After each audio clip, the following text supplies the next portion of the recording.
Nga wala na silang masyadong gamit mga madi. So binilhan ko nga pala sila ng mga gamit dito sa mall. Nga pala kami nakapagtanghalian muna kasi kinuha muna namin si Gabi bago kami pumunta dito. So kami palagi pag wala ng damit ang mga bata dito kami nagbibili kasi barato ra mga madi. O siya. O nandito na kami mga madi. Nandito may mga pantalon, may mga jogging pants. Pili mo na inyong mga inday mga madi. Libog kaayo. Basta daghan kayo mong makita. Murag gusto nimo paliton tanan. Chares. Dami-dami nang nakita ko, isa lang ang napili ko para kay Gabi. Ngayong araw, ang maganda lang dito is mga short pants at mga pantalon lang mga madi. Pantalon na yun ay kang diwal lang at saka yung pantalon sa para kang Gabi.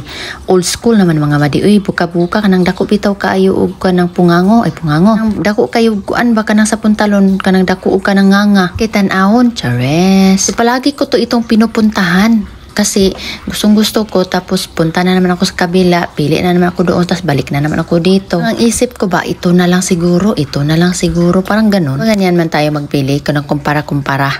Ako wala talaga akong nabili sa sarili ko mga bre kasi iniisip ko at saka na ako magbili ng damit pag maniwang na ako. Magbili-bili ako ng damit, hindi naman bagay sa akin kasi atab-atab ko ngayon, chares. Wala talaga. So siguro ang na-memorize ko lang na last na nagbili ako ng damit, yung buntit pa ako mga madi. After nun wala na mga madi kasi iniisip ko hindi naman yan importante sa akin, importante mga bata. Yan talaga mga madi no, pag inahan na tayo parang ang atong iniisip natin yung mga bata na lang. Okay, nandito na naman ako ulit, pili na naman ako ulit. So ang napili ko nga pala kay Gabi mga madi is short pants lang mga madi, isa lang kasi wala naman akong pantalon sana yun pang eskwela pero wala man akong napili doon. Nakaproud naman ako sa sarili ko mga kainday kasi nga dahil sa pamamasura ko mga kainday yung binibenta ko sa online, nakakwarta man ako mga kainday so makabili ako ng damit nila. At ito na nga lahat ang aking nabili mga kainday, isang short pants at si Diwa isang pantalon, dalawang short pants at may dalawang t-shirt. Tawa ka na man siya nagbili ng Crocs kasi pang bahay daw, wala naman silang sanilas sa suloob ng bahay. Ang ginagamit niya na sanilas yung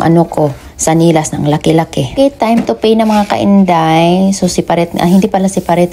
Yung asawa ko nagbayad sa ang gigamit card. Bahay lang ako magbayad sa kanya ng damit. So before nga pabalik ko pumunta doon sa Target, pumunta muna kami dito sa water fountain na maliit sa loob ng mall. Wala ito malaki na mall mga kainday, pero kanang convenience siya kasi lang siya sa bahay, malapit lang. May memories naman tayo, magpicture-picture naman tayo mga kainday. Iwa naman na ayaw magpa-picture. Nahirapan ako sa sa kanila mga mamadi. May itong water fountain na to mga kainday, mga coins kasi parang may nagtatapon ng mga coins doon, parang wish yata, chares. Before nga pala kami umuwi, punta muna kami dito sa Target. So isang mall lang ito mga madi. Kasi may bibilhin si Kuinday ng diaper ni Diwa. Diaper pa man itong mga kainday ng aking anakin. Yun na nga, nandito na tayo, nagbabayad na tayo, may banana tayo, diaper, gatas at chorba-chorba. Dito mahirap mag-anak-anak mga madi kay kailangan mo talang alagaan. Hindi mo pwede maglugaw-lugaw ka lang mo ipakain sa bata mo. Aside from that mga madi, may monthly appointment doctor ka pa sa anak mo, hindi pwede na wala. Insurance ka pang babayaran, may copay ka pang babayaran. Pag hindi covered ng insurance, magbayad ka every visit. So, wala na kami doon sa mall no, nandito na nga pala kami sa bookstores. Pasyal namin mga bata mga madi kasi para malingaw naman sila, paragi na lang sa bahay. Store aside from that, library at the same time, pwede ka maghiram ng libro dito. Karen mag-study dito mga madi, may mga upuan, may coffee shop sa baba, diba? Complete ready kit. Ito nila ni Gabi dito mga madi, kaya may mga laruan man mga madi, may enjoy man sila mga madi. Plus ngayon dito mga madi is 8 na po ng umaga at nandun na si Gabi sa eskwelahan, natin ang kanyang tatay.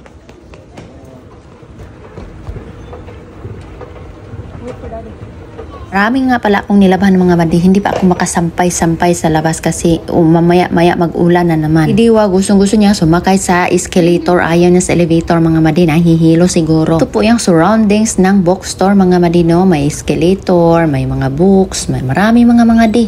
Meron sa taas, meron sa baba, merong mga upuan, pwede ka talagang mag-study. Sabi ng aking pares na dito daw siya dati, yung nagre-renew siya ng kanyang real estate churba-churba. Dito siya nag-study kasi may upuan man, tas mahilo man, hindi man maingay. Study ka talaga kay may mga area na walang playground, walang ganito doon sa kabila. Dito kasi hindi ka makapag-study mga madi kay mga bata naglaro-laro, may mga laruan man. Nga area maluag-luag kasi itong bookstore mga madi. May area nga doon ka mag-study. Ito na bookstore or library mga madi, maliit lang siya pero may main talaga na bookstore na ang laki-laki nandoon sa downtown. May malaking playground din mga madi, mga para sa bata maglaro-laro. Ang fifth floor yata yun, yung yung doon na library. Sobrang luag talaga mga madi doon sa downtown. Donated lang yun sa Madyajaman mga madi na free to go.